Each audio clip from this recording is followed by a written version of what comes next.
So this video is going to be a recap or a recipe, if you will.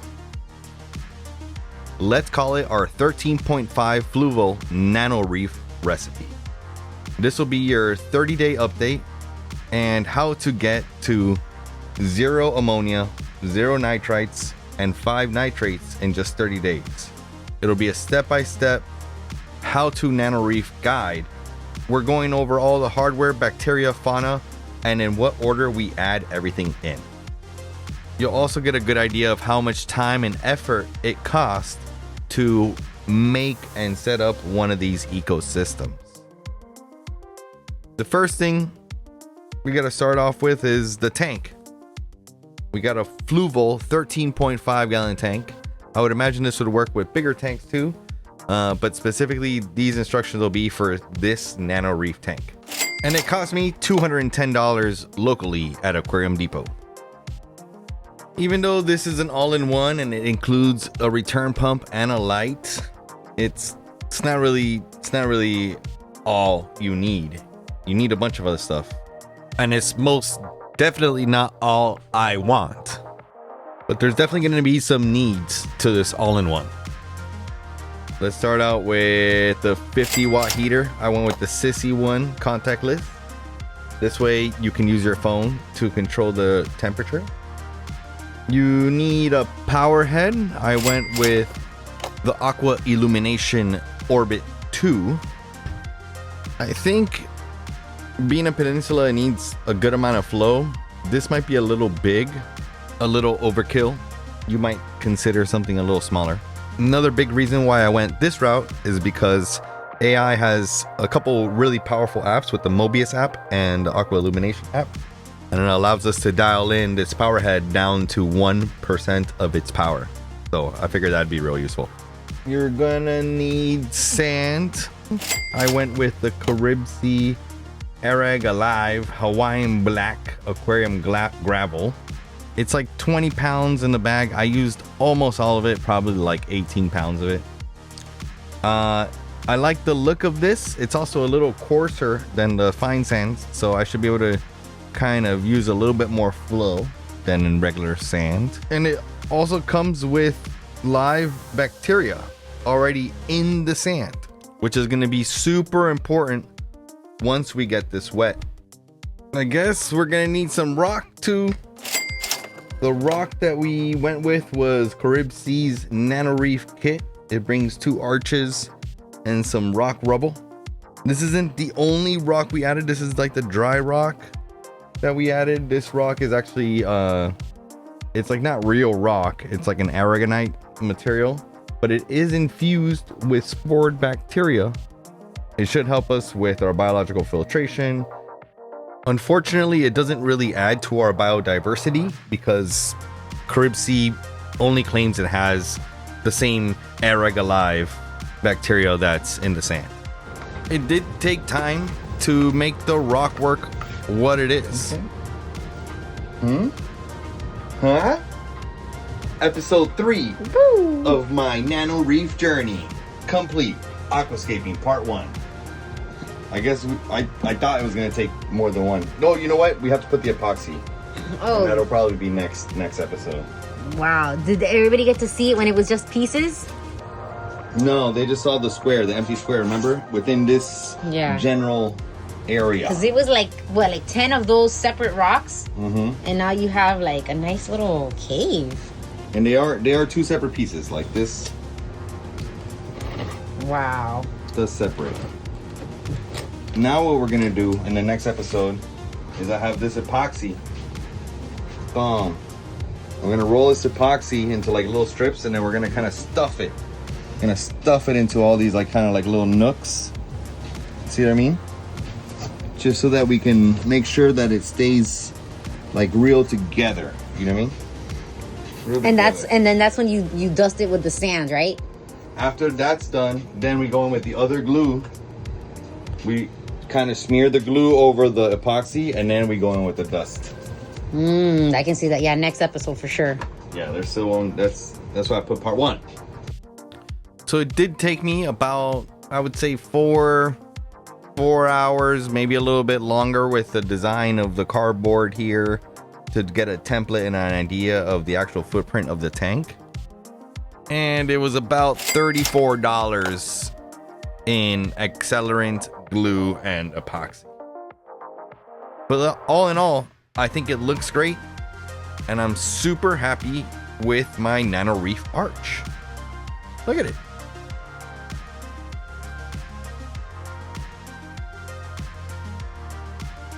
So this is kind of like all the hardware you would kind of need to start up your tank, but you know I'm crazy and I go a little extra. I like to go over the top, you know what I mean? So these are all the extra things that I got, plus some of the consumables that we need to purchase in order to make all this work for us.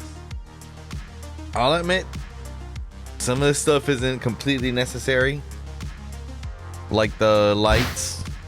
You don't want to keep coral that need that kind of intensity light. You don't need the lid if you don't need the light.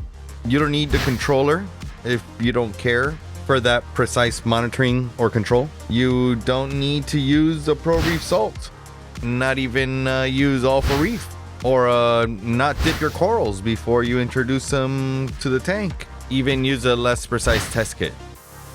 But that will alter the recipe, and ultimately, how will your recipe taste? I don't know. I know how this one tastes, and this one tastes like success. It actually looks a mess, but it tastes delicious. What I do know is that the undisputed ingredients for this recipe are at least these items right here.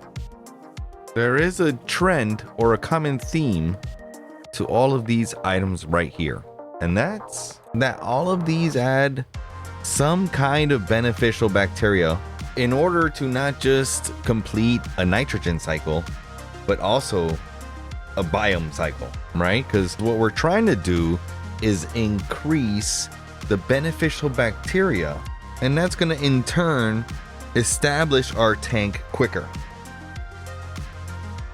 There is one primary player in this team of bacteria, and that is Fritzzyme TurboStar 900. Yeah, that's what it's called. I don't know. It was made a long time ago, I guess, when naming products wasn't a forte. This is one of the oldest in the biz. It has live nitrifying bacteria, not heterotrophic bacteria, which is dead, quote unquote.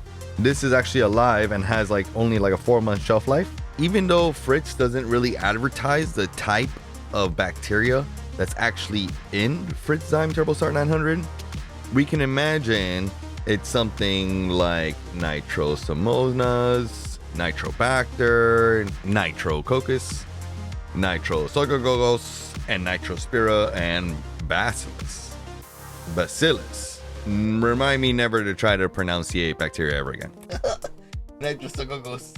So it helps establish colonies of nitrifying bacteria that will process ammonia into nitrite and then into nitrate. And it'll do this quickly. And this was the original way to quick start a cycle in an aquarium. But they always assumed that we were adding fish right off the bat. And in my case, we're not adding fish. And we don't have live rock to die off. So we gotta add ammonia somehow. We gotta kick off this cycle in some kind of way. And this bacteria needs to eat something. Or let's say process something, right? And if we were to just throw this bacteria into the tank by itself, it might or might not actually start a cycle. That's gonna be where fishless fuel comes in. I chose fishless fuel because it's part of the Fritz family. There isn't too many straight ammonia products on the market. This one here is pretty easy to dose and gives you clear instructions to get to the needed 2 ppm of ammonia that's needed to start off the cycle. And that cycle happened quick. Within 3 days, I already had lowering ammonia, hiring nitrites. And within 9 days, we had 0 ammonia, 0 nitrite, climbing up to 6 nitrate. But this is only kicking off the nitrogen cycle. We still want to start the biome cycle and continue to diversify our bacterial diversity, right? I don't know. You tell me. Which brings us to this rock. This rock I searched for in all the local fish stores. I looked for the fish store that had the cleanest sump, and I looked for the rock that was the darkest. And what I mean by that is I don't want this rock to have ever seen any photosynthetic algae. I don't want any of those algae in my tank, but I do want all the beneficial bacteria and microfauna that comes from a well-established tank. I found this rock at Ocean View Aquariums. It cost me $12.99 and I added it on day 10. This will add the non-photosynthetic bacteria to the mix, but we also want to add bacteria that is photosynthetic to deal with the photosynthetic algae. I found this ice cap, which is kind of like new tech and has ultra high surface area. And this was sitting in one of their frag tanks. It was exposed to light. It was clean. Homie said it had been there for like 3 or 4 weeks. So that means that this has been exposed to photosynthetic algae, and it should have bacteria on it that fight those photosynthetic algae. So again, trying to add to the biodiversity. We're gonna throw these also in the back of the tank. This cost me $14.99 and it was added on day 12. My thought process is I actually don't want any of these algae in my tank. Maybe some of those photosynthetic bacteria will make its way onto the rockwork in the display area of the tank. Maybe some of that bacteria will die. I don't know. And at the very least, this adds more surface area to our filtration so that when we do get bacteria in, they will have plenty of space to colonize. I might even add more rock here to the back. With the Fritz sign added and the fishless fuel added, the nitrogen cycle completed. Now we gotta wait for our biome cycle to really establish itself. And we're doing that with the Aerug Alive bacteria that's in our sand and in our live rock, and with the nitrifying bacteria that we added, and with the bacteria that we added from the sump, the non-photosynthetic bacteria, and the photosynthetic bacteria that I'm adding from the ice cap. The last bit to this puzzle is adding microfauna, and we're gonna do that by adding copepods, dosing copepods directly to the tank. These will keep all of those bacteria in check. Those bacteria are gonna grow algae, diatoms, all sorts of ugly stuff, and these pods are gonna eat those uglies, or at least help with some of those uglies, but not all of them. I'm really getting all this info from the BRS Biome Cycle series. Their Biome Cycle series kind of went through a bunch of different establishing periods of tanks with different methods: dry sand, dry rock, live rock, blah blah. Different recipes, if you will. And at the end of the day, some of them beat the uglies by themselves. And what I did was I combined all of the recipes that beat the uglies by themselves together to create the super Nano Reef tank recipe. But live nitrifying bacteria, live sand, dry rock with seeded spores, and all sorts of different other things that we threw at this is not enough to keep all the uglies at bay. We still had uglies, and that's okay because we added a cleanup crew on day 12. A small but impactful cleanup crew, 2 Astrea snails, 2 Naceria snails, just enough to kind of get this all going, keep it clean, and not affect our cycle too much. Then 6 days later, we add another member to the cleanup crew, a temporary one at that, a Mexican turbo snail. They are huge, way too big for this tank, but it will do some damage to this early hairy algae that we're seeing here.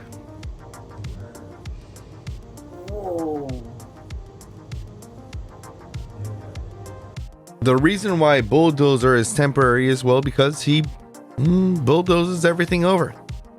This tank is super little. He's over 3 inches wide, which means everything he runs by gets tipped over. Yeah. I wish I could keep him. He's just way too big for this thing.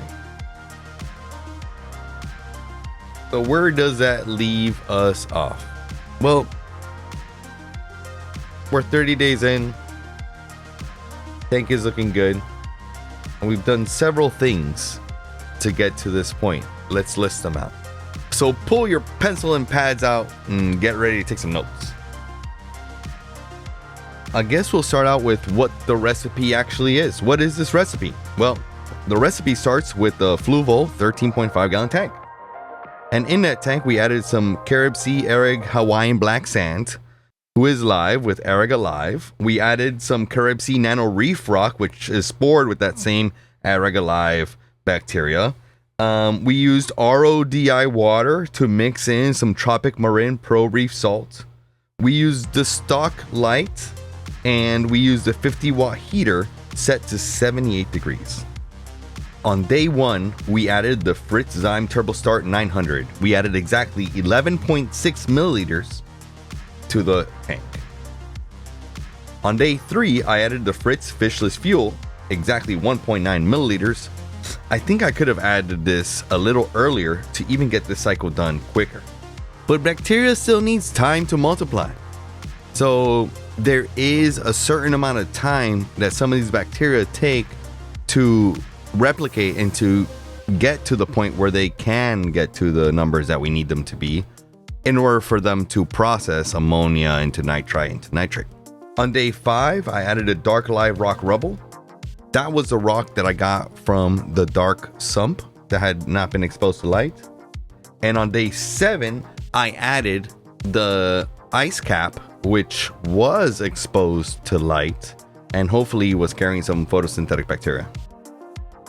On day 9, the cycle was almost done, but not quite. We had 0 ammonia, 1.8 nitrite, and 2 nitrate.